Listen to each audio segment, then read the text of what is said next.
Hello.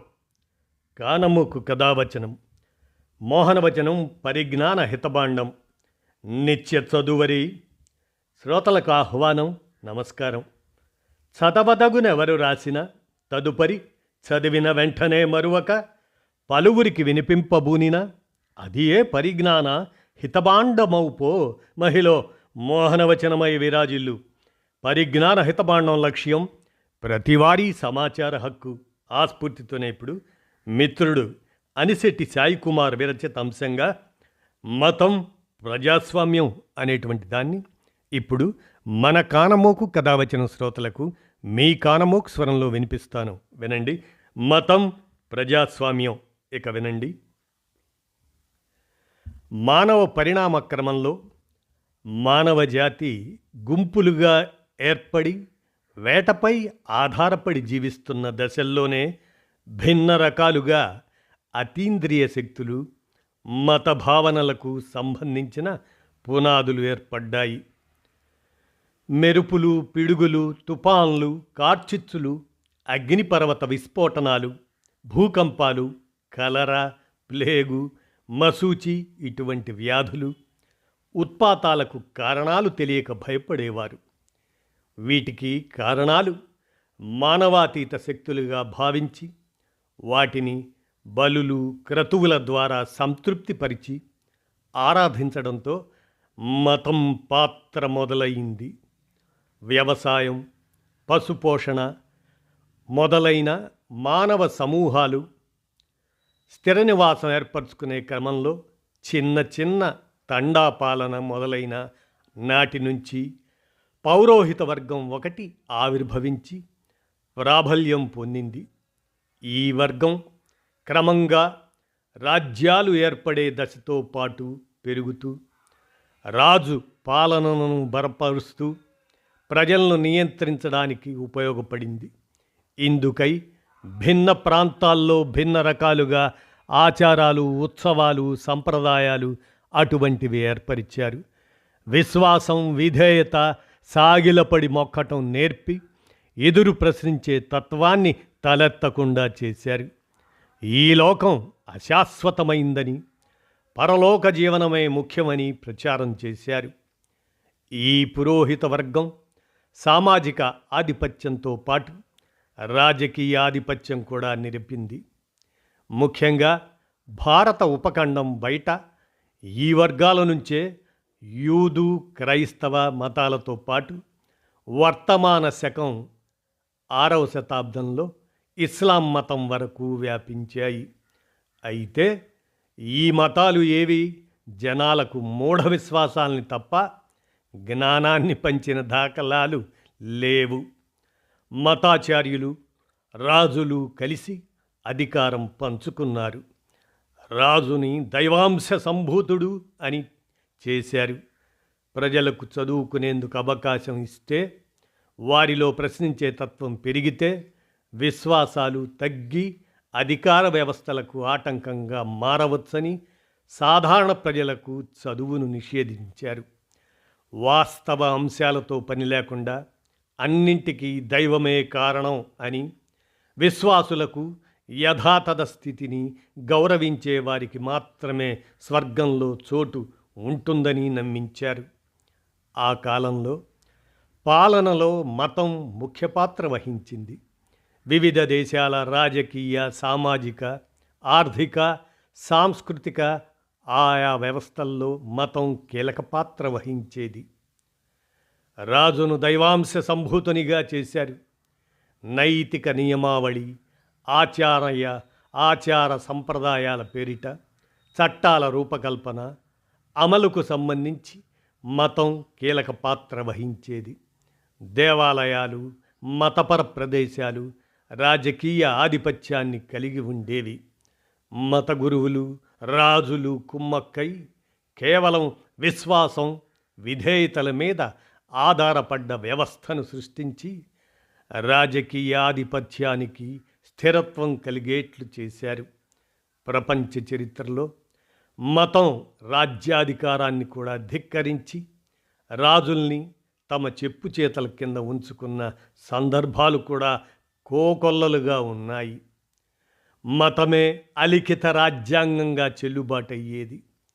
అవి మానవుల ఆధ్యాత్మికతతో పాటు నీతిని, సామాజిక విలువలను కూడా నిర్ణయించేవి.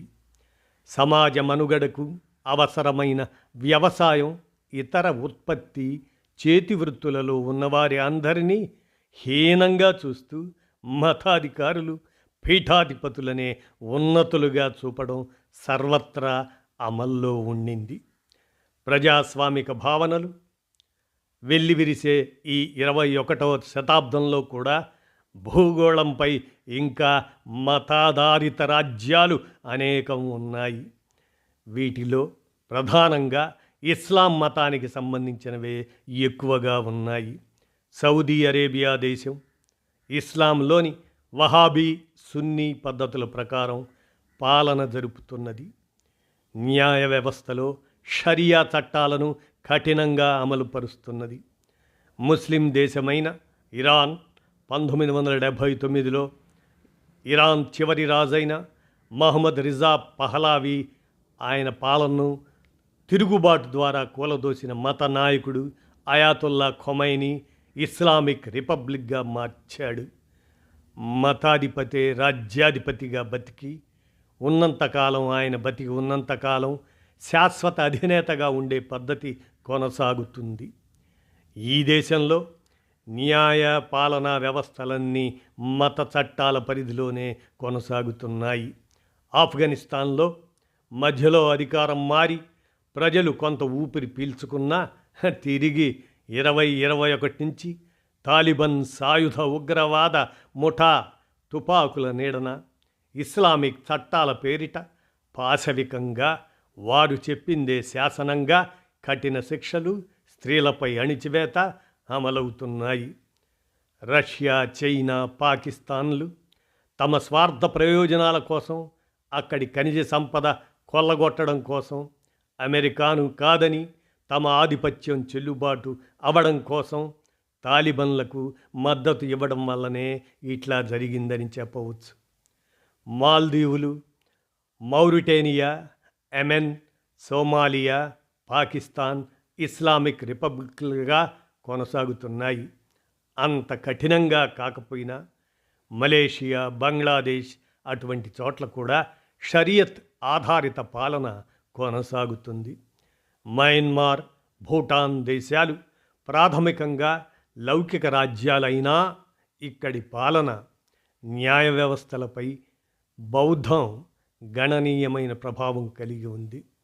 ఇజ్రాయెల్ దేశంలో యూదు మతం ప్రభుత్వ విధానాలు, న్యాయపాలనా వ్యవస్థలకు ఆధారంగా ఉంది. క్యాథలిక్ చర్చ్ సార్వభౌమ రాజ్యమైన వాటికన్ సిటీకి పోప్ అధిపతిగా ఉన్నాడు. నేపాల్ 2007 వరకు ప్రపంచంలోని ఏకైక హిందూ మత రాజ్యంగా కొనసాగింది. ప్రాతినిధ్య ప్రజాస్వామ్యం ఉన్న మిగతా పెట్టుబడిదారీ దేశాలు సైతం లౌకిక రాజ్యాలుగా చెప్పుకుంటున్నా పరోక్షంగానైనా ఎంతో కొంత మత ప్రభావం లేకపోలేదు. ఇక నాస్తికులు, హేతువాదుల విషయాన్ని గురించి తెలుసుకుందాం. గ్యాలప్ ఇంటర్నేషనల్ అనే లండన్కి చెందిన సంస్థ 2023 సంవత్సరంలో నిర్వహించి విడుదల చేసిన ఫలితాల ప్రకారం దేవుడిని నమ్మని దేశాలలో స్వీడన్ మొదటి స్థానంలో ఉంది. చైనాలో 91% మంది, జపాన్లో 86% మంది, చెక్ రిపబ్లిక్లో 75% మంది, బ్రిటన్, బెల్జియం, ఎస్టోనియా దేశాల్లో 72% మంది, నార్వేలో 70% మంది, ఆస్ట్రేలియాలో 69% మంది ఏ మతాన్ని అనుసరించని వాళ్ళుగా ఉన్నారు. ఈ దేశాల పాలనా రంగంలో ఎన్ని లోటుపాట్లు ఉన్నా ప్రాతినిధ్య ప్రజాస్వామ్యంలో పాలనా నిర్వహణ, న్యాయపాలనలో మతరాహిత్య అంశాల్ని అనుసరించక తప్పదు. ఇదే సర్వే ప్రకారం భారతదేశంలో 18% మంది దేవుడిని నమ్మడం లేదు. అంటే 2 కోట్లకు పైగా భారత జనాభా నాస్తికులుగా, హేతువాదులుగా ఉన్నారని చెప్పుకోవచ్చు. భారత ఉపఖండంలో మతం భిన్న పరిస్థితుల్లో పరిణామం చెందడాన్ని గమనించవచ్చు. చరిత్రకారుల అంచనాల ప్రకారం వర్తమాన శకానికి 5.5 శతాబ్దాల క్రితం ఈ గడ్డపై గౌతమ బుద్ధుడు ప్రపంచానికి గొప్ప తాత్విక చింతనని అందించాడు. అతీత శక్తుల్ని తృప్తిపరచడానికి చేసే తతంగాలు, జంతు బలుల్ని వ్యతిరేకించాడు. దైవభావనను గురించి, దేవుడిని పూజించడాన్ని గురించి చెప్పలేదు. తన బోధనలలో ఇహలోక జీవితం, సామాజిక అంశాలకే ప్రాధాన్యత ఇచ్చాడు.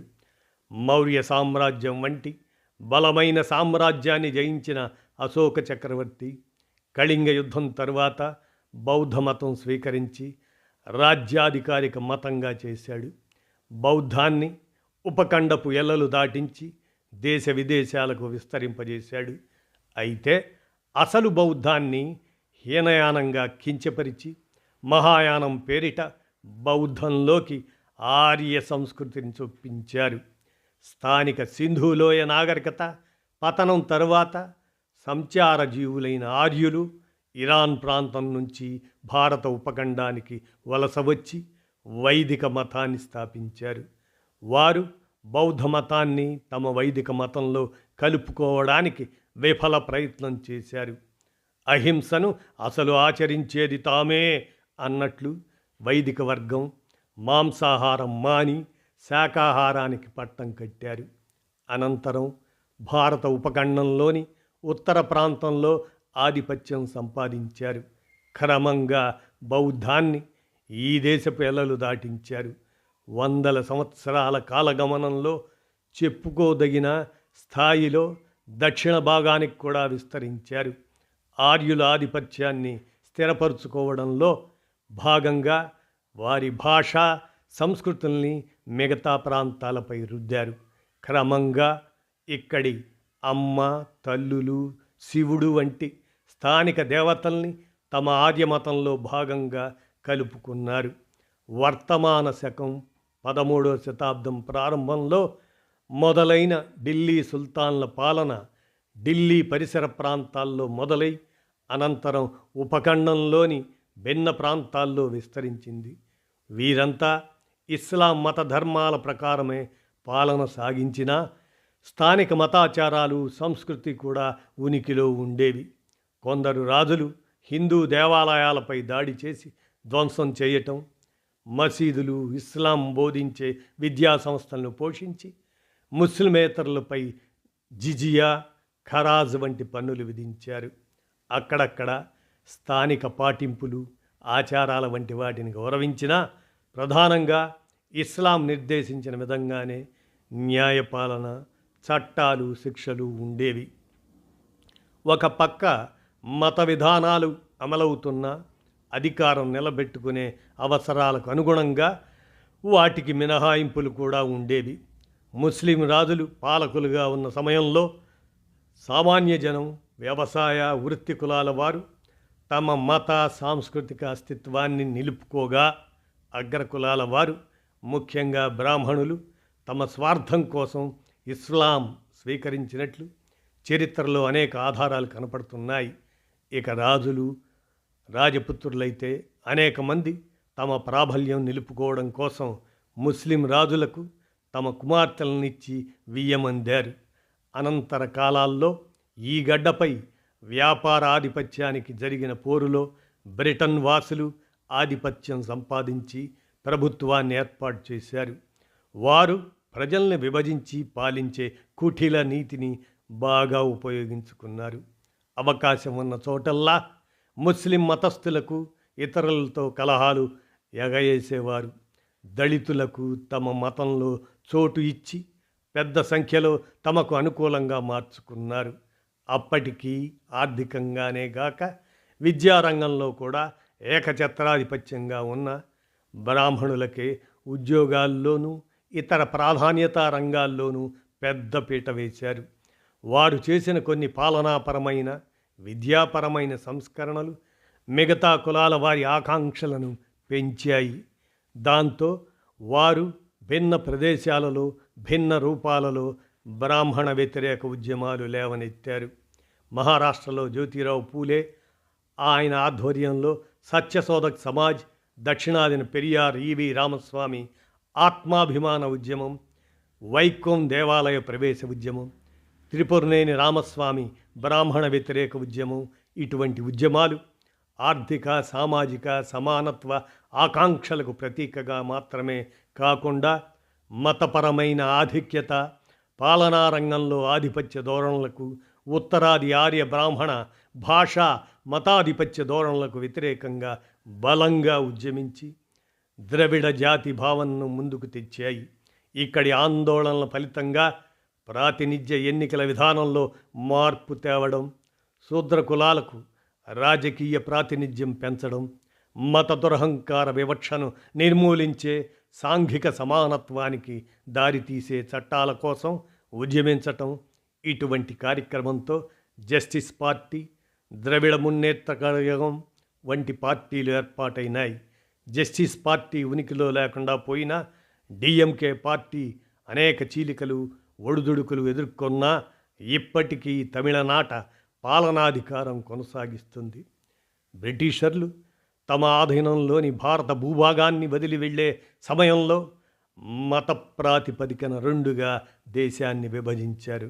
రెండు మతాల్లోని మత ఛాందసవాదులు, ఉగ్రవాదుల కారణంగా అల్లర్లు ఆనాడు చెలరేగాయి. అనేక గ్రామాలు, పట్టణాలు మంటల్లో కాలిపోయాయి. వేలాది మంది స్త్రీలు లైంగిక దాడికి గురయ్యారు. అధికారిక లెక్కల ప్రకారమే 2 లక్షలకు పైగా ప్రజానీకం ఈ అల్లర్లలో హత్యలకు గురయ్యారు. ఇంకెన్నో లక్షల మంది తమ స్థిర చరాస్తులు వదిలి కట్టుబట్టలతో తూర్పు, పశ్చిమ పాకిస్తాన్లకు, ఆ ప్రాంతాల నుంచి భారత సమాఖ్యకు మత ప్రాతిపదికన వలసపోయారు. విభజనను వ్యతిరేకించి హిందూ ముస్లిం భాయి భాయి అన్న కారణంగా ఇక్కడ అతివాద హిందూ సంస్థలు గాంధీని హత్య చేశాయి. ఎన్ని దశాబ్దాలు గడుస్తున్నా, తరాలు మారుతున్నా ఈ ప్రభావం, విద్వేషాలు నేటికి సమసిపోని స్థితి నెలకొని ఉన్నది. భారత రాజ్యాంగ రచనా సమయంలో కొందరు రాజ్యాంగ సభ సభ్యులు భారతదేశాన్ని హిందూ రాజ్యంగా మార్చాలని వాదించిన అంబేద్కర్, నెహ్రూలు వ్యతిరేకించి నెగ్గుకు వచ్చారు. మతంతో సంబంధం లేని రాజ్యాంగాన్ని రూపొందించాలని భావించి అందుకు అనుగుణమైన అంశాలని రాజ్యాంగంలో చేర్చారు. అధికరణం 25 ప్రకారం ప్రతి మనిషికి తనకు నచ్చిన మతాన్ని అనుసరించడానికి లేదా మతరహిత భావనలు కలిగి ఉండడానికి స్వేచ్ఛ ఉంది. అధికరణం 26 ప్రకారం ఏ మతానికి చెందిన వారైనా తమ స్వంత మత వ్యవహారాలను ప్రభుత్వ జోక్యం లేకుండా తామే నిర్వహించుకోవడానికి, సొంతగా విద్యాలయాలు నిర్వహించుకోవడానికి స్వేచ్ఛ ఉంది. అధికరణం 27 ప్రకారం రాజ్యం ఏ మతానికి కొమ్ము కాయకూడదు. ఏ మతానికి సంబంధించిన కార్యకలాపాలను ప్రోత్సహించడానికి ప్రభుత్వ నిధుల్ని వినియోగించడం నిషేధం. ప్రభుత్వ సహాయం పొందే ఏ విద్యా సంస్థ విద్యార్థులను మత ప్రార్థనల్లో పాల్గొనమని నిబంధన విధించడం, వారి మతాచారాలను పాటించమనడం నిషేధించారు. అధికరణం 27 ప్రకారం ప్రజల నుంచి వసూలు చేసిన సొమ్మును ఏ మత ప్రయోజనాల కోసం వాడకూడదు. ప్రజా ప్రాతినిధ్య చట్టం 1951 ప్రకారం ఎన్నికలలో కులం, భాష వంటి వాటితో పాటు మతాన్ని ఉపయోగించి ఓట్లు అభ్యర్థించటం శిక్షార్హమైన నేరం. ఈ ప్రకారం ఒక మతాన్ని వెనకేసుకొస్తూ మాట్లాడడం, విద్వేషాన్ని రెచ్చగొట్టడం వాటి కిందకి వస్తుంది. భారత రాజ్యాంగానికి 1976లో జరిగిన సవరణ ప్రకారం రాజ్యాంగ ప్రవేశికలో సెక్యులర్ అనే పదాన్ని ప్రత్యేకంగా చేర్చడమైనది. కానీ అంతకుముందే యూనియన్ ప్రభుత్వానికి ఎస్ఆర్ బొమ్మైకి జరిగిన వ్యాజ్యంలో భారత రాజ్యాంగంలో సెక్యులర్ అనే పదం స్పష్టంగా ఇమిడి ఉంది అని, ప్రభుత్వ వ్యవహారాల్లో మతానికి చోటు ఉండకూడదని సర్వోన్నత న్యాయస్థానం స్పష్టంగా చెప్పింది. ఇవన్నీ మొదటి నుంచి ఉల్లంఘనలకు గురవుతూనే ఉన్నాయి. గిరిజనులకు మతంతో సంబంధం లేకుండా రిజర్వేషన్లను వర్తింపజేసి దళితులకు మాత్రం మతంతో ముడిపెట్టారు. బీజేపీ ప్రభుత్వం బాహాటంగా రాజ్యాంగానికి విరుద్ధంగా వ్యవహరిస్తుంది. పార్లమెంటులో 1984లో కేవలం 2 స్థానాలు మాత్రమే గెలుపొందిన బీజేపీ మతాన్ని ఉపయోగించుకొని క్రమానుగత పెరుగుదల చూపింది. లాల్ కృష్ణ అద్వానీ అయోధ్యలో రామ జన్మభూమి అంశాన్ని నెత్తిన వేసుకొని 1990-91 సంవత్సరాల్లో నిర్వహించిన రథయాత్ర మతపరమైన విద్వేషాలు సృష్టించడమే కాకుండా అత్యధిక శాతం ఉన్న స్థానిక ప్రజల మద్దతు కూడగట్టుకుంది. అనంతరం 1992 డిసెంబర్ 6న బాబ్రీ మసీద్ ధ్వంసం సంఘటనలో బీజేపీ పార్టీకి మద్దతు ఇచ్చే హిందూ మత సంస్థలు పాల్గొనేట్లు చేయడంలో సఫలీకృతమైంది. ఈ సంఘటనతో జరిగిన అల్లర్లు, ఘర్షణల వల్ల మత విద్వేషపు ఉద్రిక్తతలు పెరిగి బీజేపీకి లాభం తెచ్చిపెట్టాయి. క్రమంగా తన ప్రాబల్యం పెంచుకుంటూ 2014లో 282 లోక్సభ స్థానాలు గెలుచుకొని ప్రభుత్వం ఏర్పాటు చేసి వరుసగా కొనసాగుతూ 2024 సార్వత్రిక ఎన్నికల్లో సైతం అన్ని పార్టీల కంటే ఎక్కువ స్థానాలు సంపాదించి ఎన్డీఏ మిత్రపక్షాల సాయంతో ప్రభుత్వం ఏర్పాటు చేసింది. 3 సార్లు ప్రభుత్వాన్ని ఏర్పాటు చేయడానికి మతాన్ని వాడుకునేందుకు అనేక విధానాలు అవలంబించింది. గుజరాత్లో చట్టవిరుద్ధంగా జరిగిన అమానుష మారణ హోమం తర్వాత ఆర్ఎస్ఎస్ తదితర అనుబంధ సంఘాల వారు తమ ఎజెండాని అమలుపరచడానికి అన్నిటా దూకుడుగా వ్యవహరించే మోడీనే ప్రధానమంత్రిని చేసి అప్పటి వరకు తమ సిద్ధాంతాలను జనంలోకి తీసుకువెళ్ళిన అద్వానీని వెనక్కు నెట్టేశారు.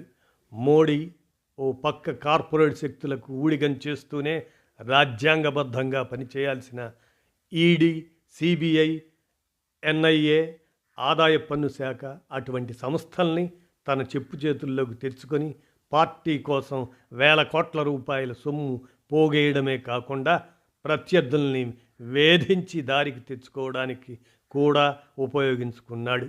పార్టీ ఒక సమాచార సాంకేతిక విభాగాన్ని ఏర్పాటు చేసుకొని వివిధ సామాజిక మాధ్యమాల ద్వారా మతపరమైన అంశాల ప్రచారంతో హిందూ మతస్థులుగా ముద్రవేసిన జనాల్లో అభద్రతాభావాన్ని, మత విద్వేషాలను రెచ్చగొట్టి బీజేపీ తప్ప దిక్కు లేదనే తప్పుడు అభిప్రాయాన్ని వ్యాపింపజేస్తున్నారు. ప్రజాస్వామ్యం, లౌకిక తత్వం, సమానత్వం అనే అంశాల్ని వీరు తీవ్రంగా వ్యతిరేకిస్తారు. వీరు అధికారంలోకి వచ్చిన కొత్తలో గణతంత్ర దినోత్సవం సందర్భంగా ఇచ్చిన ప్రకటనలో రాజ్యాంగ ప్రవేశికలోని సోషలిస్ట్, సెక్యులర్ అనే పదాలని పూర్తిగా తొలగించారు. ఇటీవల ఆ పార్టీకి చెందిన మాజీ రాజ్యసభ సభ్యుడు సుబ్రహ్మణ్య స్వామితో సహా కొందరు రాజ్యాంగ ప్రవేశికలోని సోషలిస్ట్, సెక్యులర్ అనే పదాలని పూర్తిగా తొలగించాలని సర్వోన్నత న్యాయస్థానాన్ని కూడా ఆశ్రయించారు. రిజర్వేషన్లకు సంబంధించి కూడా వ్యతిరేకంగా బాహాటంగా మాట్లాడుతుంటారు. వీరి దృష్టిలో మనుధర్మశాస్త్రమే ప్రామాణికం. 4 అంచెల కుల వ్యవస్థను కొత్త రూపంలో అయినా తిరిగి ప్రవేశపెట్టాలనే ధ్యేయంతో పనిచేస్తున్నట్లు స్పష్టంగా అర్థమవుతుంది. హిందూ జాతీయత పేరుతో హిందీ భాషను, ఉత్తరాది వారి సంస్కృతిని కూడా ఇతర భాషా జాతుల వారిపై బలవంతాన రుద్దే ప్రయత్నాలు మరింతగా జరిగాయి. దక్షిణాది రాష్ట్రాలలో, ముఖ్యంగా కేరళలో ఆవు మాంసం తినడం సాధారణం. అక్కడ మామూలు హోటళ్లలో కూడా మెనూ కార్డులో ఉంటుంది. ఆర్య వైదిక మతం ప్రకారం ఆవును పూజించాలి కాబట్టి నిషేధం అన్నారు. వారి ప్రాంతాల్లో ఆవు మాంసం తిన్నందుకు కొందరిని హత్య చేసిన ఘటనలు కూడా జరిగినట్లు వార్తలు చూస్తున్నాం. ఇక్కడ మరో ముఖ్య విషయాన్ని గురించి వాటిని కూడా తెలుసుకోవాలి. ఆవుల్ని మాత్రమే పూజించి గేదెల్ని మాత్రం చంపమనడంలో తెల్లతోలు ఉండడాన్ని గొప్పగా చూపి తెల్ల జాతి వారి ఆధిపత్యాన్ని నిలబెట్టి ద్రవిడుల్ని తక్కువగా చూపే కుట్రకోణం కూడా దాగి ఉంది. వివిధ భాషా జాతుల భిన్న ఆచార వ్యవహారాల్ని తొలగించి మనుధర్మాన్ని, వైదిక ఆర్య సంప్రదాయాల్ని అందరి మీద రుద్దడానికే ఏకీకృత పౌర స్మృతిని రూపొందించారు. మతం బూచి చూపి అనేక ప్రభుత్వేతర సంస్థలకు విదేశాల నుంచి వచ్చే నిధులు నిషేధించారు. మత ప్రాతిపదికన వివక్ష చూపుతూ 2019లో పౌరసత్వ సవరణ చట్టం ఆమోదించారు. ఈ చట్టం కింద 2014 డిసెంబర్ 31లోగా ఆఫ్ఘనిస్తాన్, బంగ్లాదేశ్, పాకిస్తాన్ దేశాల నుంచి శరణార్థులుగా భారతదేశానికి వచ్చిన ముస్లిమేతరులకు మాత్రమే భారత పౌరసత్వం లభిస్తుంది. ఈ రకంగా మత ప్రాతిపదికన వివక్ష చూపటం భారత రాజ్యాంగానికి వ్యతిరేకం. దీనికి వ్యతిరేకంగా దేశవ్యాప్తంగా ఆందోళనలు, నిరసనలు జరిగాయి. ఈ చట్టం అస్సాంలో అమలు చేశారు. ఇక్కడ 19 లక్షల మందిని అక్రమ వలసదారులుగా గుర్తించారు. ఒక్క అస్సాంలోనే 2020 నాటికి 6 నిర్బంధ శిబిరాలు ఉన్నాయి. వీటిలో 1000 మంది కంటే ఎక్కువ మందిని నిర్బంధించినట్లు తెలుస్తుంది. ఈ శిబిరాల్లో పరిస్థితులు దారుణంగా ఉన్నాయని, ప్రాథమిక సౌకర్యాలు కూడా సరిగా లేవని మానవ హక్కుల సంఘాలు పేర్కొన్నాయి. మత వివక్ష అమలుకు సంబంధించి జాతీయ పౌర నమోదు అంటూ మరో ముఖ్యమైన చట్టం 2019 డిసెంబర్ 12న రాష్ట్రపతి ఆమోదం పొందింది. ఈ చట్టం ప్రధానంగా పాకిస్తాన్, బంగ్లా, ఆఫ్ఘనిస్తాన్ వంటి దేశాల నుంచి అక్రమ వలసదారులుగా వచ్చిన ముస్లిమేతరులకు భారత పౌరసత్వం ఇవ్వడాన్ని సులభతరం చేయటమే కాకుండా మత వివక్షతతో ముస్లింలను, గిరిజన, దళిత వర్గాలను వేధించే ఉద్దేశంతో తయారు చేసినట్లు తెలుస్తుంది. ఈ చట్ట ప్రకారం 1971కి ముందు తాము ఈ దేశంలోనే నివసిస్తున్నట్లుగా తమ సొంత లేదా తండ్రి, తాతలకు సంబంధించిన భూమి హక్కు పత్రాలు, జనన ధృవీకరణ పత్రాలు, విద్యార్హత పత్రాలు, పాస్పోర్ట్స్ అటువంటివి చూపించి తాము ఈ దేశ పౌరులమేనని రుజువు చేసుకోవాలి.